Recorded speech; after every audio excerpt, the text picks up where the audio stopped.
സയ്യിദുനാ റസൂലുള്ളാഹി സ്വല്ലല്ലാഹു അലൈഹി വസല്ലം പറഞ്ഞു, മിന എന്ന് പറഞ്ഞാൽ ഉമ്മയുടെ ഗർഭാശയം പോലെയാണ്.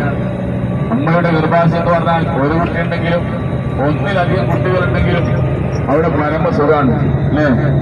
ഏതെങ്കിലും ഒന്നിലധികം ഇരട്ട കുട്ടികൾ അല്ലെങ്കിൽ 3 കുട്ടികളൊക്കെ ഉണ്ടായതിന്റെ പേരിൽ ഗർഭാശയത്തിൽ നിന്ന് എന്തെങ്കിലും സംഘടന ഉണ്ടായതായി നമുക്ക് ഇവിടെ അറിവില്ലല്ലോ. ഒരു കുട്ടി മറ്റൊരു കുട്ടിയെ അടിച്ചു എന്നോ ഒന്നിനെ കണ്ണ് കൂട്ടിപ്പൊട്ടിച്ചു എന്നോ നമ്മളിതുവരെ കേട്ടിട്ടില്ല. എന്നതുപോലെ എത്ര ആളുകൾ വന്നാലും എല്ലാവരെയും ഉൾക്കൊള്ളാൻ പറ്റുന്ന സൗകര്യമാണ് മിനായിൽ അള്ളാഹു സംവിധാനിച്ചത്. വാസ്തവത്തിൽ നിങ്ങൾക്ക് 2 മലനിടയിലെ സ്ഥലമുള്ളൂ, പക്ഷെ ഇവിടെ മുഴുവൻ ആളുകളും വന്ന് പാർക്കുന്ന സ്ഥലമാണ്.